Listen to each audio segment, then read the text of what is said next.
प्रिय विद्यार्थियों, Tagore education group ख्याला में आपका हार्दिक स्वागत है। मैं विनीत चौहान आज क्लास 11th के बेसिक मैथ के बारे में बताऊंगा। बेसिक मैथ में सबसे पहले गणित की शाखाएं, गणित की मुख्यतः दो शाखाएं होती हैं जिसमें दो भाग दिए गए हैं, जिसमें भाग एक में बीजगणित तथा त्रिकोणमिति के बारे में अध्ययन किया जाता है।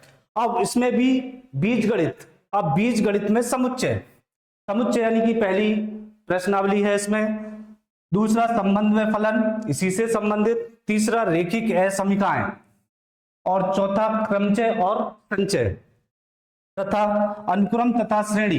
अनुक्रम तथा श्रेणी जो आपने क्लास 10th में पढ़ते हुए आए हैं, समांतर श्रेणी, जिसमें प्रथम पद प्लस अंतिम पद और इनके बारे में आपने पहले से पढ़ा है।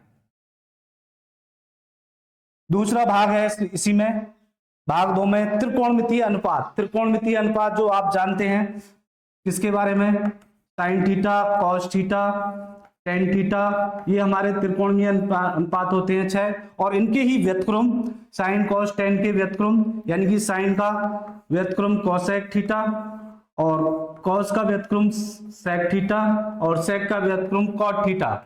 फिर उसके बाद में त्रिकोणमितीय समीकरण, त्रिकोणमितीय समीकरण जो आपने क्लास 10th में भी पढ़ी है, इनके बारे में sine square theta plus cos square theta equal to 1।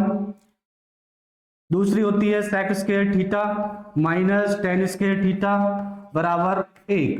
तीसरी होती है cosec square theta minus cot square theta बराबर 1। ये सभी त्रिकोणमितीय समीकरण के बारे में आती हैं। और फिर है ऊंचाई दूरी। ऊंचाई दूरी यानी कि हाइट एंड डिस्टेंस। ऊंचाई दूरी में किसी भी, जैसे पेड़ की ऊंचाई ज्ञात करना या किसी मीनार की ऊंचाई ज्ञात करना, ये सभी आपने क्लास 10th में इनके बारे में अध्ययन किया है। फिर उसके बाद में आता है भाग 2, पार्ट 2, जिसमें ज्यामिति, कलन, सांख्यिकी और प्रायिकता के पार्ट आते हैं। अब इसमें सबसे पहले आता है ज्यामिति, जो ज्योमेट्री। ज्योमेट्री का मतलब सबसे पहले इसमें भी अध्याय है सरल रेखाएं। जो सरल रेखाओं के बारे में आपने अध्ययन किया है, सरल रेखाएं यानी कि रेखाएं, जो रेखाएं यानी कि दो बिंदुओं से मिलकर बनी एक रेखा, वो एक सरल रेखा कहलाती है। फिर सरल रेखाओं में भी उसके सरल रेखा का समीकरण जो ax प्लस b के रूप में होता है, जो एक रेखीय समीकरण कहलाता है। ऐसे ही दो रेखीय समीकरण, ये सभी सरल रेखाओं के अंतर्गत आते हैं। और सरल रेखाओं में दो बिंदुओं के बीच की दूरी ज्ञात करना, जैसे हमने पहले भी इसके बारे में पढ़ा है। दूसरा आता है शंकु परिच्छेद। शंकु परिच्छेद के अंतर्गत हम वृत्त, सर्कल, वृत्त का समीकरण, दीर्घवृत्त का समीकरण और परवलय का समीकरण और अति परवलय के बारे में अध्ययन करेंगे। त्रिविमीय ज्यामिति। त्रिविमीय ज्यामिति यानी कि आपने पहले सबसे पहले क्लास 9th और 10th में द्विविमीय ज्यामिति पढ़ी है। द्विविमीय ज्यामिति,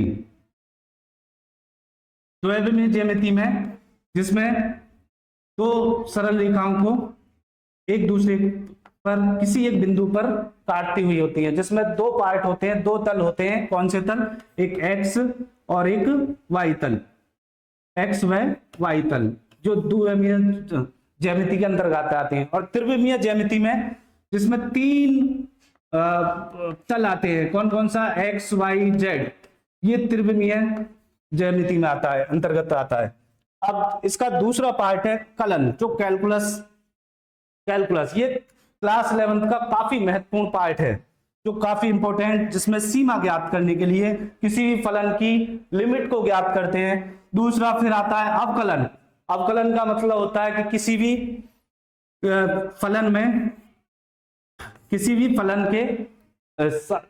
फलन के सापेक्ष दूसरे फलन की राशि में परिवर्तन ही अवकलन कहलाता है। dy अपॉन dx से दर्शाते हैं। ये हम आगे जो प्रश्नावली आएगी तब पढ़ेंगे। फिर दूसरा आता है अवकलन, फिर आता है समाकलन। समाकलन जो होता है अवकलन का ही व्युत्क्रम पार्ट होता है। समाकलन जो होता है अवकलन का व्युत्क्रम पार्ट होता है, यानी कि पहले सबसे पहले हम अवकलन का अध्ययन करते हैं। समाकलन का जैसे हमने कोई ये चिन्ह होता है fx dx, ये समाकलन के बारे में आता है। फिर तीसरा पार्ट आता है सांख्यिकी और प्रायिकता। सांख्यिकी और प्रायिकता, सांख्यिकी में डेटा विश्लेषण। डेटा विश्लेषण में हमने पिछली क्लासों में जैसे माध्य, माध्यिका और बहुलक ज्ञात करना पड़ा था। यानी डेटा का माध्य ज्ञात करना। माध्य ज्ञात करने के लिए आपने फॉर्मूला पढ़ा होगा x bar equal to sigma fx upon sigma fi xi। ये माध्य के अंतर्गत आता है। माध्य का ज्ञात करना और बहुलक ज्ञात करना, ये सभी डेटा विश्लेषण। फिर आता है संभावना। संभावना का मतलब होता है प्रायिकता ज्ञात, प्रायिकता यानी कि किसी जैसे हमने एक सिक्के को उछाला और सिक्के के उछालने पर चित्त आने और पट आने की संभावना क्या होगी या उसकी प्रायिकता क्या होगी, तो ये सभी प्रायिकता के अंतर्गत आते हैं।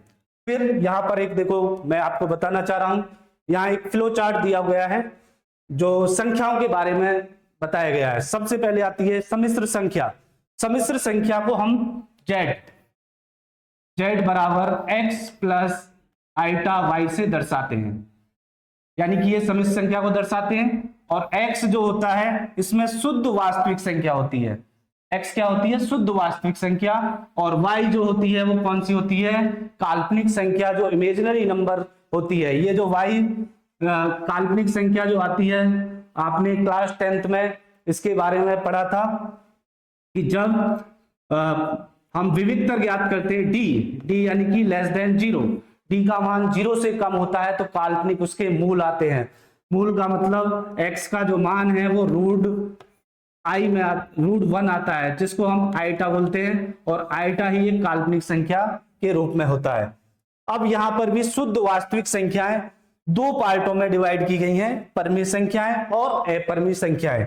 परमीय संख्याएं जो आप जानते हैं, जिनको हम p बट्टे q के रूप में लिखते हैं, जहां पर q का मान 0 नहीं होता, जैसे 1/2, 3/2, 5/2, जहां पर p और q क्या होते हैं? पूर्णांक होते हैं। ये परमीय संख्या होती है। अपरमीय संख्याएं जिनको हम p बट्टे q के रूप में नहीं लिख सकते, p बट्टे q के रूप में नहीं लिख सकते, जैसे √2, √3, ये ऐसी संख्याएं होती हैं जो अपरमीय संख्याएं होती हैं, जिनको हम p बट्टे q रूप में नहीं दर्शा सकते। अब यहाँ पर भी परमीय संख्याओं को दो भागों में डिवाइड किया गया है। एक तो पूर्णांक, धनात्मक पूर्णांक और ऋणात्मक पूर्णांक, जैसे -3, -2, -1, 0, 1, 2, 3, ये सभी पूर्णांक कहलाते हैं, जिसमें धनात्मक संख्याएं और ऋणात्मक। फिर दूसरा आता है भिन्न। अब यानी कि परमीय संख्याओं को पूर्णांक और भिन्न के रूप में बांटा गया है। अब इसमें भी आती है उचित भिन्न। उचित भिन्न यानी कि प्रॉपर फ्रैक्शन। उचित भिन्न, ये उचित भिन्न कौन सी होती है? ऐसी भिन्न जिसमें अंश का मान छोटा हो हर से, अंश का मान छोटा हो हर से, यानी कि जैसे 2/3, यानी कि अंश कैसा है? छोटा है, और हर कैसा है? संख्या बड़ी है। हर बड़ी संख्या है, हर में बड़ी संख्या है, तो बड़ी संख्या है, तो इसलिए इसको उचित भिन्न कहा जाता है। मिश्रित भिन्न, आपने मिश्रित भिन्न पढ़ी होंगी, जो छोटी क्लासों में हम पढ़ते आए हैं। मिश्रित भिन्न में सबसे पहले पूर्णांक और ये फ्रैक्शन पार्ट, ये मिश्रित भिन्न से मिलकर बनता है। साधारण भिन्न में सभी भिन्न आती हैं, जिसमें उचित और अनुचित भिन्न भी होती है, जैसे 1/2, 3/2, 5/2, 6/7, 9/7, ये सभी क्या हैं? साधारण भिन्न कहलाती हैं। अब यहाँ पर भी पूर्णांकों को दो भागों में डिवाइड किया गया। ऋणात्मक पूर्णांक, जो आपको पहले बताया, ऋणात्मक जो माइनस के होते हैं, -3, -2, -1, ये ऋणात्मक पूर्णांक है। अब इसमें भी पूर्ण संख्याएं अब पूर्ण संख्याएं में भी कौन कौन सी? शून्य। पूर्ण संख्या यानी कि किससे स्टार्ट होती हैं? 0 से स्टार्ट होती हैं, 1 2 3 4 एंड सो ऑन। ये पूर्ण संख्याएं होती हैं जिसमें शून्य और धनात्मक पूर्णांक होते हैं, जो पूर्ण संख्याएं होती हैं। अब इनमें भी धनात्मक संख्याएं, धनात्मक संख्याओं को भी डिवाइड किया गया है। एक तो अभाज्य संख्याएं और कंपोजिट नंबर। अभाज्य संख्याएं जो आप पहले से जानते हैं, अभाज्य संख्याएं ऐसी संख्याएं जिनके केवल 2 ही गुणनखंड होते हैं, या केवल स्वयं या 1 से विभाजित होती हैं, स्वयं या 1 से विभाजित होती हैं, ये अभाज्य संख्या होती हैं, विभाज्य होती हैं। जैसे 2 3 5 7, ये सभी क्या है? अभाज्य संख्या है। फिर कंपोजिट नंबर, धनात्मक भी कंपोजिट नंबर होती हैं। कंपोजिट का मतलब होता है संयुक्त संख्याएं। ऐसी संख्याएं जिनके 2 से अधिक गुणनखंड होते हैं, वो संयुक्त संख्याओं के रूप में आती हैं। संयुक्त संख्याएं का मतलब 4 6 8 9, ये सभी क्या किस में आती हैं? संयुक्त संख्याएं। तो ये आपको एक संख्याओं के बारे में थोड़ा बताया गया था। अब उसके बाद में आता है एक ये डायग्राम दे रखा है, ये भी एक संख्याओं के रूप में। सबसे पहले ये डायग्राम प्राकृत संख्याओं को दर्शा रहा है। प्राकृत संख्याओं को दर्शाते हैं हम नेचुरल नंबर यानी कि n से, जो कहां से स्टार्ट होती हैं? 1 2 3 4, जैसा कि जानते हैं ये सभी कैसी होती है? प्राकृत संख्या है। दूसरा पूर्णांक, प्राकृत संख्याओं को मिलाकर ही पूर्णांक बन जाते हैं, यानी कि प्राकृत संख्या कौन सी है? धनात्मक संख्याएं, और इन्हीं को मिलाकर पूर्णांक बना दी गई। अब पूर्णांक में भी मैंने आपको पीछे बताया था, जो ऋणात्मक पूर्णांक और धनात्मक पूर्णांक, -3 -2 -1 0 1 2 3, ये सभी पूर्णांक के अंतर्गत आते हैं। अब प्राकृत संख्याएं और पूर्णांकों को मिलाकर परमेय संख्याएं बनती हैं, ये सभी परमेय संख्याएं कहलाती हैं। परमेय संख्याएं जो p/q रूप में होती हैं, जैसे 1/2 3/5 -6/7, ये सभी परमेय संख्याएं। फिर उसके बाद में अपरमेय संख्याओं के बारे में √2 √3 √5, ये सभी है परमेय संख्याएं। 1.01 01 01, जो ऐसी संख्याएं होती हैं जो अवांछनीय और अनावर्ती संख्याएं होती हैं, उनको अपरमेय संख्याएं कहती हैं। और ये सभी संख्याएं मिलकर वास्तविक संख्याएं बन जाती हैं, जिनको हम रियल नंबर से दर्शाते हैं। रियल नंबर आपने पढ़ी होगी, संख्या रेखा पर दर्शाते हैं, जिसको -∞ से +∞ के बीच में होती हैं जो संख्या रेखा पर। ये सभी संख्याएं वास्तविक संख्याएं के अंतर्गत आती हैं। यानी कि इसका कहने इसमें यानी कि प्राकृत संख्याएं, पूर्णांक संख्याएं, परमेय संख्याएं, अपरमेय संख्याएं, ये सभी मिलकर वास्तविक संख्याएं होती हैं, जिसको हम r से दर्शाते हैं, और इसको -∞ से लेकर +∞ के रूप में भी लिखते हैं। अब उसके बाद में आता है संख्याओं के रूप में समुच्चय, यानी कि समुच्चय आप क्लास 11th का पहली प्रश्नावली है, और उसमें ही समुच्चय यानी कि संख्याओं के रूप में समुच्चय को किस प्रकार दर्शाते हैं, नोटेशन इनको किस प्रकार रिप्रेजेंट करते हैं। तो प्राकृत संख्याओं के समुच्चय को n से दर्शाते हैं। n बराबर होता है 1 2 3 4 5 एंड सो ऑन, ये प्राकृत संख्याएं होती हैं। दूसरा है z, इसको हम z से रिप्रेजेंट करते हैं। z का मतलब होता है माइनस की संख्याएं, और -3 -2 -1 0 1 2 3 4 एंड सो ऑन।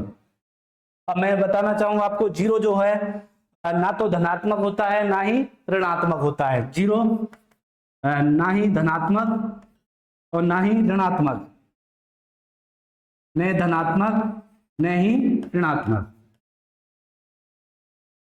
इसको ना तो हम -0 लिख सकते और ना ही +0 लिख सकते। 0 यानी कि इसके 0 के सामने हम कोई भी चिन्ह नहीं दर्शा सकते। आगे आता है उसके बाद में परमीय संख्याओं का समुच्चय, जिसको हम Q से दर्शाते हैं। Q परमीय संख्याओं को दर्शाता है जो P बटे Q रूप में होते हैं, और Q does not equal to 0, Q does not equal to 0, जहां पर P तथा Q क्या है, इसमें पूर्णांक है। P और Q पूर्णांक है।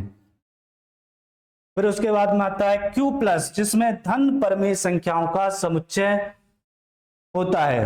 धन परमीय संख्याओं का समुच्चय नहीं, धन परमीय संख्याओं का समुच्चय Q प्लस, जिसमें पॉजिटिव नंबर होती हैं, पॉजिटिव परमीय संख्याएं होती हैं, जैसे 1/2, 3/5, 6/5, 7/10, ये सभी, यानी कि इसमें P का मान भी धनात्मक होना चाहिए, Q का मान भी धनात्मक होना चाहिए।